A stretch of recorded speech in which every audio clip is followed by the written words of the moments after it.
Hi, it's Ian here. I just want to make something known that I have Twitter now, so this is called, what I did in this video is called a spooky, no, sorry, different YouTuber. Wicked Horror Wednesday. So every Wednesday we'll watch some scary videos. So if you guys have a Twitter account, go follow me on Twitter at Beastmaster Ian. So you can do all that stuff, and I will make a tweet after this video is posted, so you guys can get prepared for the next Wicked Horror Wednesday. So what you gotta do is go to Twitter, see my tweet, and then leave a tweet to that tweet saying whatever you want to say with hashtag Wicked Horror Wednesday and with the scariest video you know. So that's just what I have to say real quick. Okay, into the video.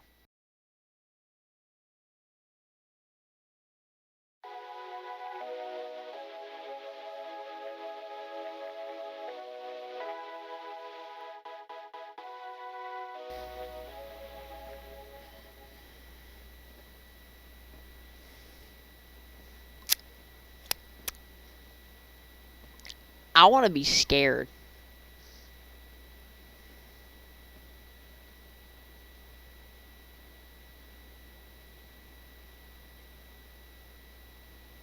You guys didn't post anything on Twitter. Anyway. I'm bored, so...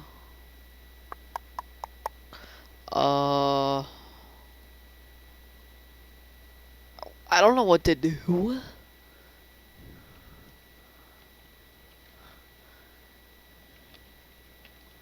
Scary videos?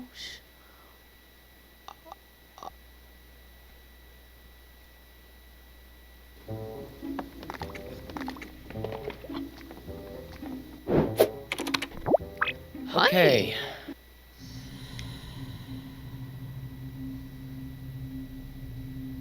There's a road that I always drive through for work day after day. Although it was a quiet place, I didn't pay much attention to it, as it has always a few cars on the road. However, something started to bother me at some point. There was a man standing on the same side of the road almost every day with no expression. Turn Late at night around. or early daybreak. It hasn't been long since I noticed he was always in the same place in all weather. Huh. So one day, I talked to my colleague about the man, and he suddenly said, "He seemed like a very famous man around that place. But you know what? No matter where you see him, you will always see his face from the front. No one has literally seen his back or even his side. Moreover, there are, strangely, many accidents on that road. So everyone says that's a curse from that dude. For now, everyone just passes him on the road and ignores him." Bye. I suddenly became curious about him. That day on my way back home from work, I was driving on the road where the man stood. And the man was standing there as usual and looking straight at me. Ugh. As I was passing the side of him, I Creepy. turned my head to see him sideways. But he was already staring at me straight in his face.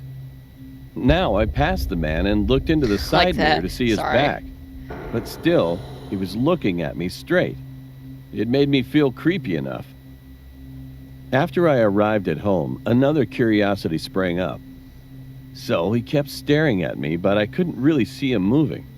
He definitely moved when I just took my eyes off for a moment. Then what happens if I keep staring at the man without taking my eyes off of him? The next day, I headed to the same place. You're gonna It was crash. time to put the way I thought yesterday into practice. And he surely stood in the same places, staring straight at me.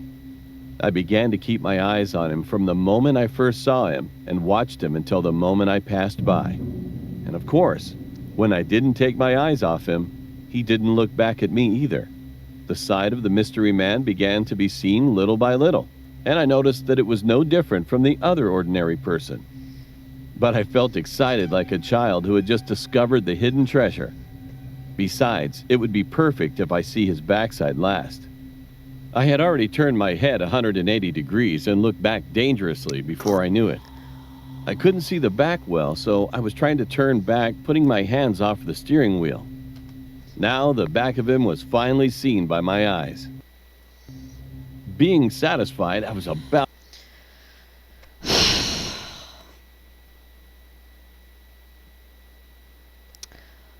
What is this? What is this? He said like an eager child. Or what did he say? What is this? to exclaim, and at that moment, bang! Then I suddenly lost my mind. When I woke up again, I was lying in the hospital. Yeah, no kidding. Fortunately, I was not seriously hurt, though. Oh, you got What a lucky. stupid. Why did I do that? Was I possessed by something? While thinking about those things, a man in a police uniform knocked on the door of the room and came inside. Hi, I came here to hear what happened to you yesterday. So I frankly confessed that I had acted rashly to see the back of the man standing on the road, and admitted that the accident had happened. I told him that I don't know why I suddenly thought so. Just then, the cop who was listening to me without saying anything said to me, and that one sentence that he had told me still remained in my head long after the incident. Since that day, I've been avoiding the road wherever I go to work or come back home. Shoot, that dude didn't take you this time.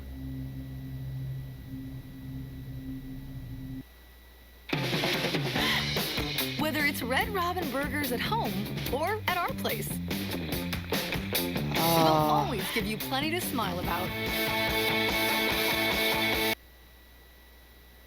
Well, that was an okay one. A few years back, I was a shift manager for a local big box pharmacy and convenience store. Well, good! It was right across my backyard, and I could probably sprint there in under a minute. Why does this guy sound like a narrator? Like, professional. If I really wanted to. If I really So wanted it really to. worked out for me. I was in my late 30s. I worked out quite a lot, and while I was fit, I was still a smaller girl. Even though I was married, I would constantly get hit on and asked out. It was pretty flattering, but it always made me feel really awkward. No Now, kidding. this particular store I worked at was in a really weird part of town.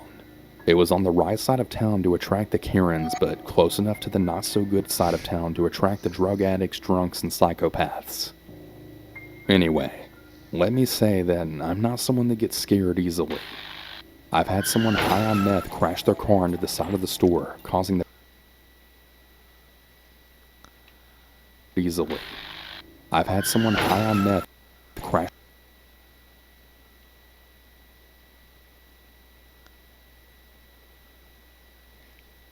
Let me get this straight. You had someone crash their car to the front of gas station. Sir, do you know how to use brakes? It's the bigger, fatter pedal. Even I know that. Crashed their car into the side of the store, causing the back of our. Yeah, that was my face right there. See I've that? had someone high on meth crash their car into the side of the store, That's pretty funny. causing the back of our store to bend inward because we didn't carry pineapple juice. I had a Pineapple juice. Why'd he say it like that? man pick me up and throw me over his shoulder and start walking out the door with me, saying that I'd make a good wife. Yeah, that's one for another time. Anyways, it all started on a Sunday morning. I remember this because I was really busy building end caps and making sell signs. I was working with my favorite coworker, so the day was flying by and I was really bubbly this day. There was a man and his son that came into the store and they made a beeline for me. The man was probably just a little under 6 foot and he was skinny. The man had dreadlocks and a long skinny silver earring dangling from his ear. He also had this really tan trench coat that I found really odd because it was summer. Nonetheless though, I had then greeted them and asked if they needed some help. The man spoke with a really thick Jamaican accent, and he said that his GPS stopped working, and he wanted to see if we had any. I let out a really small laugh, thinking he was messing with me. No, that would be at Best Buy or something, but we do have a small section of electronics on this wall over here. I indicated the wall to the back of me. Oh, thanks, He said, taking Okay, so narrator goes from normal voice to thanks. a Okay. look, but also keeping his eyes on me. I mean, my voice is like Something this. about but those eyes just really chilled me. He was speaking another language to his son, but I kept going on about my task for the day, and he would call me to help him, asking me questions about chargers and SD cards. Someone grab my arm like that. If someone random grab your arm like this and they tug, like they're pulling at you, you are clear on this arm. They're like,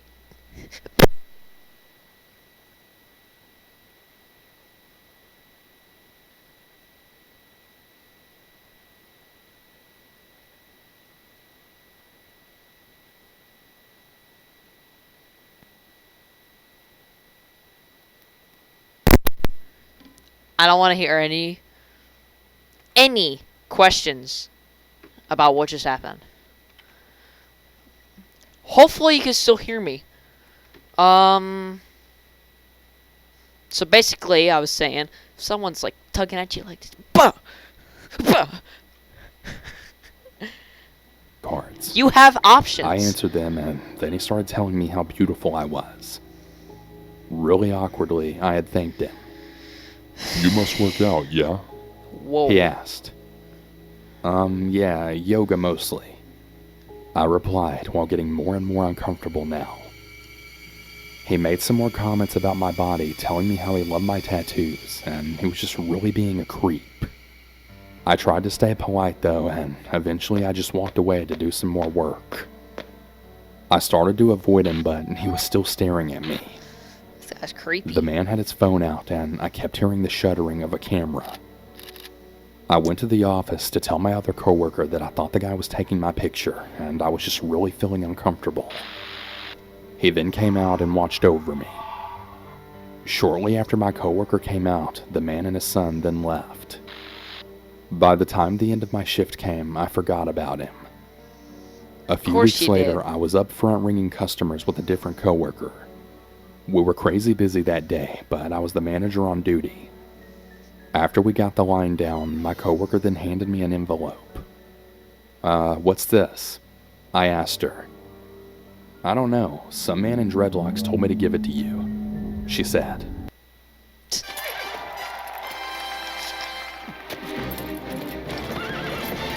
Red Bull Bull gives gives you you wings. wings. I took the envelope and I went into my office with it. Inside of the envelope were dozens and dozens of pictures of me. My heart sank. I had no idea that these were taken. Most of them were of me in the store while working, some of me walking home, and some even with me and my daughter. I felt sick. There was also a note with it. You It said done something messed along the up. lines of, You're so beautiful. I'm in love with you. I'd be a much better husband than what you have now. Please give me a chance. there was more to it, but it's in police evidence now. The guy really stupidly left his name and address. I then called our store manager as well as the police. They took our camera footage, my statement, and the pictures and letter. They told him that he really needed to stay away from me, or the next time he's getting arrested and he's banned from the store. I was really relieved, but still really bothered by it. A few more weeks to about a month then went by. It was another really busy Sunday night. It was just myself as the manager on duty, and we had another coworker as my cashier. We were ringing things up together when I noticed a man staring at me. The man was tall with a medium build. He had dreadlocks and he had the same earring and long trench coat as the other man did. This man was really scary. His eyes were just cold and really dead and angry. It felt like they were staring right through my soul. He didn't have anything to purchase, just stood and stared. I tried to smile politely at him, then another wave of customers came. I got lost in helping everyone, but didn't see the man anymore. He Even when gone. things calmed down, I still didn't see him. I decided to go start facing the back of the store, and I told Why? Why? Why? my coworker to call me if she needed me. As I was back there, I heard that Jamaican accent and all over. I looked up at the mirror to see that same scary man on the phone. Yeah, she's here. No, it's just one other girl here with her. I can grab her when she leaves. No problem. I was absolutely horrified. He didn't see me, so I slowly made my way up to the front. I briefly tell my coworker what's going on and then called the police and store manager. The cops took him away. A few days later, a detective came to speak to me. The two men were brothers. They were abducting women and actually using them for human trafficking. He told me I was really lucky. I later found out that they had apparently found a woman beaten to death in their apartment. Well, They've dang. both since gone to prison. This still gives me really bad nightmares. What happened to that woman could have easily been me, but thank God it wasn't. You did it. You done well. Except when you went to the back alley. That was still pretty dumb. NFL play only lasts about 4 seconds. But when you compete in our daily fantasy contest for free for over $1 million this week, it sure doesn't feel that way. With that kind of money up for grabs, time has a way of slowing down. I don't understand fantasy football. Like, you throw money on a table and you wait for someone to make a pass. That's all I think it is. If anyone knows what that relates to, put it down in the comments, please. The events of the story take place over the course of a few nights. Before we get there, I need to provide a little bit of backstory. My husband and I had just moved to New York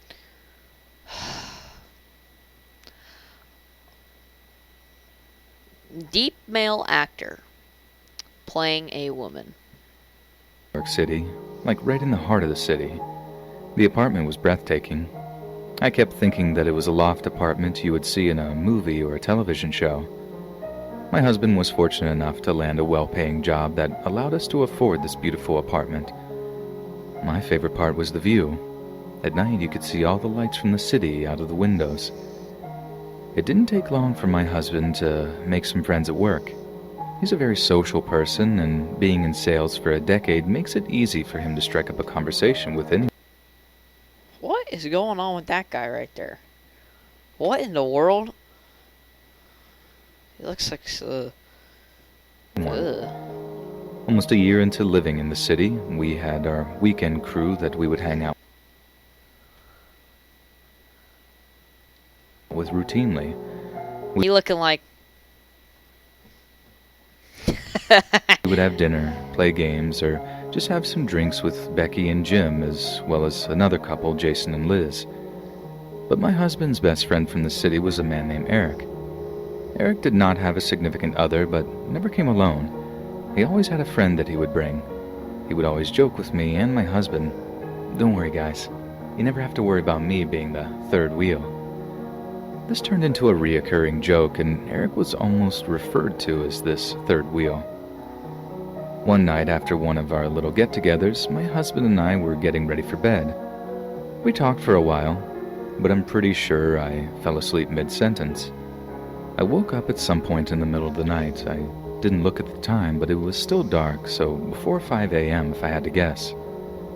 Can we, like, cut the music, maybe? Just... I heard a noise, and I know that it's what woke me up.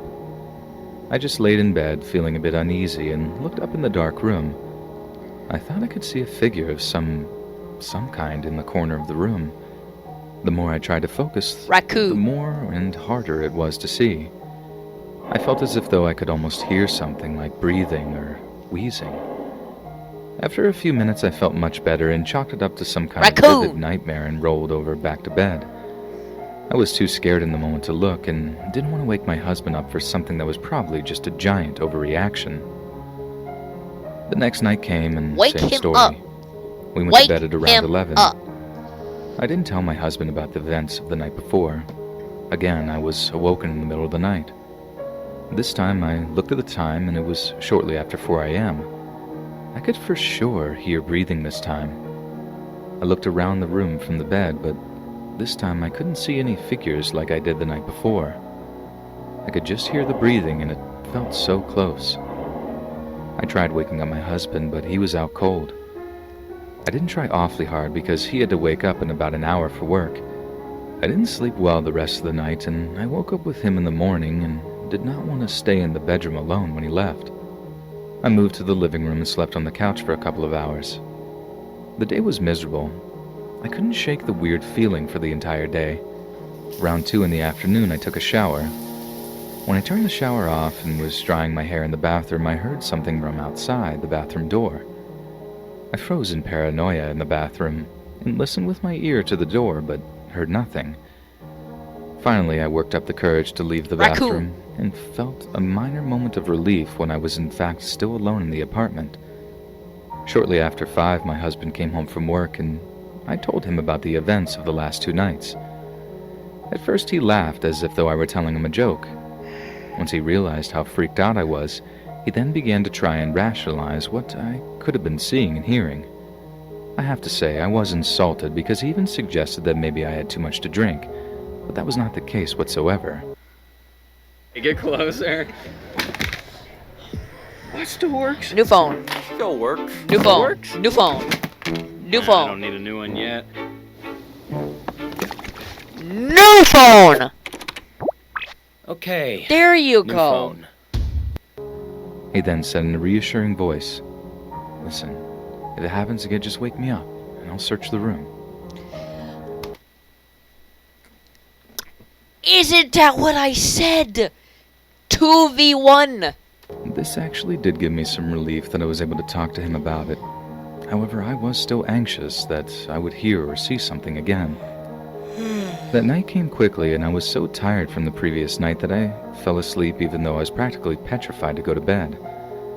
Again, right around 3:30 in the morning, I woke up to the sound of breathing, and it was undeniable at this point.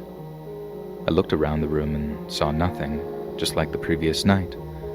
I woke up my husband and told him to listen. He said he could hear the breathing too. He sprang from the bed and turned on the light. There was thankfully nobody standing in the room. That brief moment of solace ended Under the quickly bed. when that nightmare Under came true. the bed. My husband walked over to the walk-in closet, and emerging from under the bed was our friend Eric. He sprinted towards my husband, who was now in the closet, and tackled him. I screamed in panic, absolutely freaking out. I jumped from the bed and tried to make a run for the door. My plan was to just yell in the hallway until someone hopefully heard me. I didn't even make it to the door before Eric had caught me. I screamed as loud as I could, and thankfully in that quick moment my husband sprang out and tackled Eric in return. I ran There to the you cell phone go. and called the police. My husband is a fairly large man and was able to get Eric to the ground and keep him there and subdue him until the cops showed up. To the police's credit, they showed up incredibly fast. My husband only had minor scrapes and bruises, but had a pretty big knot on his head. When the cops were arresting Eric, we could hear him saying, "I didn't want to be the third wheel anymore. I didn't want to be the third wheel anymore."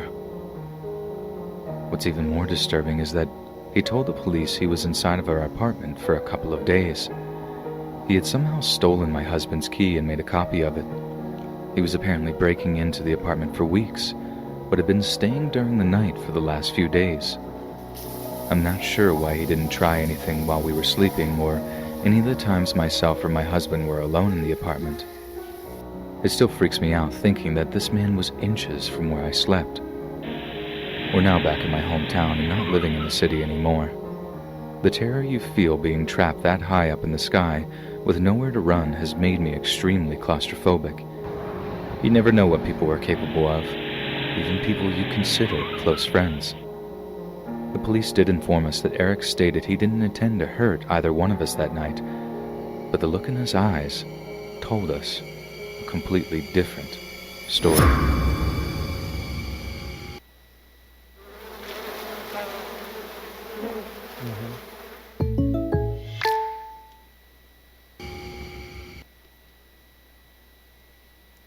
like a good neighbor. What is going on with my face cam? What is... There's like a sway or something. Hey. This happened to me about 6 years ago. I'm now 26, and I'm also married with 2 awesome kids. This happened to me about 6 years ago. I'm now 26, and I'm also 20. married with 2 awesome kids. Awesome. For some context, I'm a guy. This is Finally! They got the narrator right. what happened to me. I tried so many times Whoa there.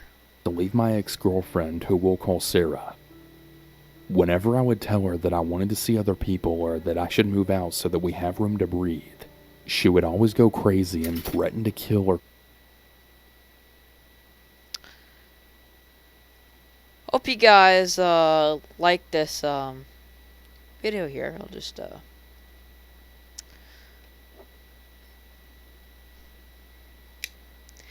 I'll see you guys later. I guess just goodbye. Okay. I'm actually not leaving. I just want to say this woman is crazy. Also, good job getting the gender right for the narrator. And thirdly, is that a painting or a window? Because there's just a car there. cut herself or even drive her car off of a bridge. Drive car Mind you, off where of I a live, bridge. there really isn't any bridges. Anyways, one day I run into my ex-girlfriend, who we'll call Rachel, at the mall. We ended on good terms, so we had actually talked like nothing happened. I had told Rachel about my situation with Sarah and how I really wasn't happy with her, and that I was really scared that she was going to do something to harm herself.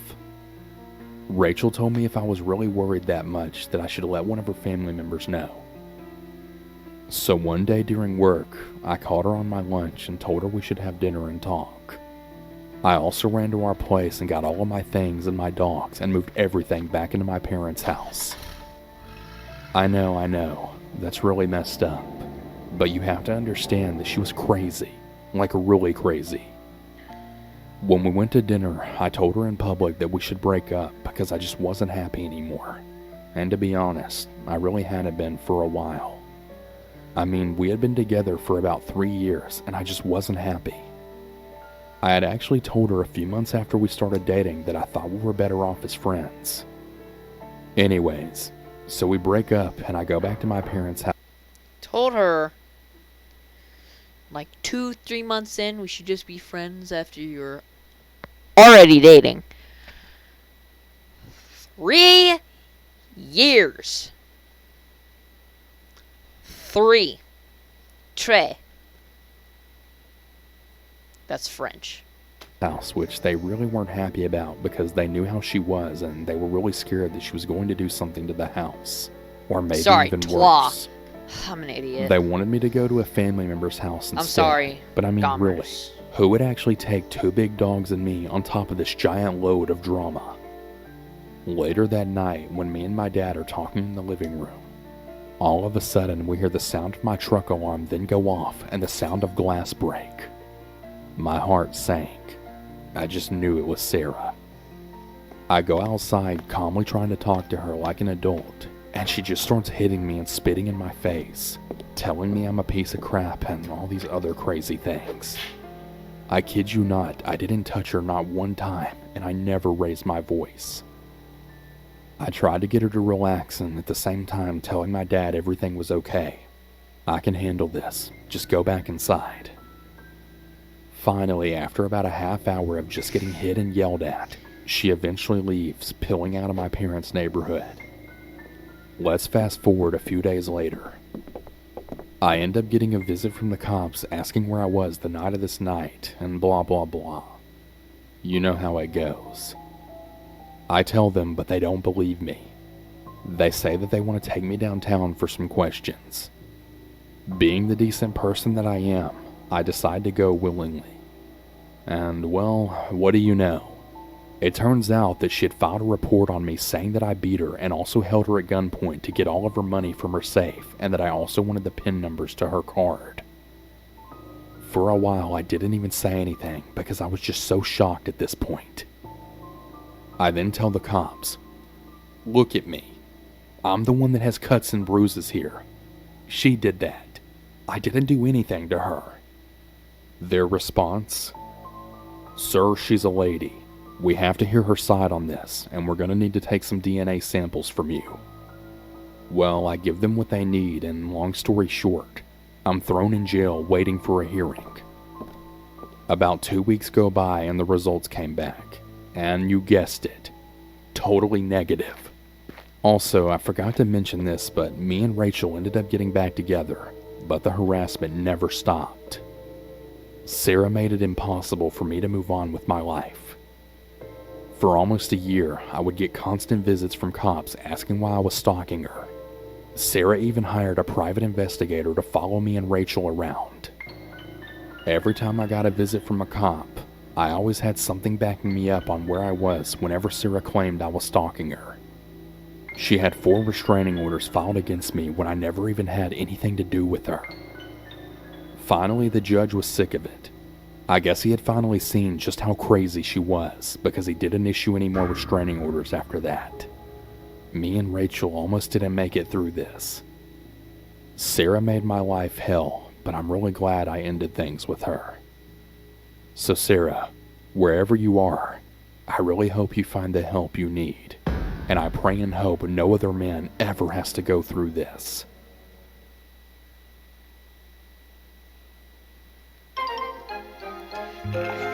Well, it's about time Time we we got get to to work.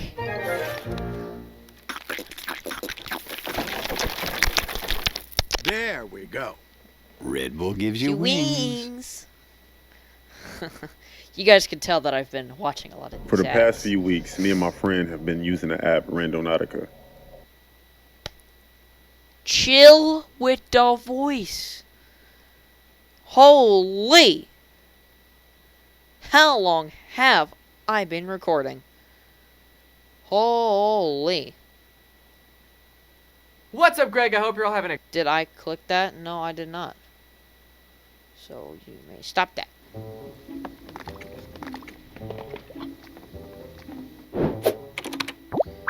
34 minutes. Okay. We'll stop at the man on the road. Okay, so now that we have done that, no,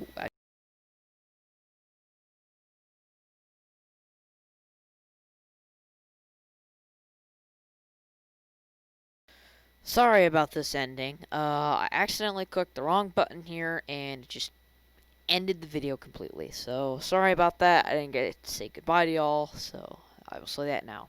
Alright. Goodbye, everybody.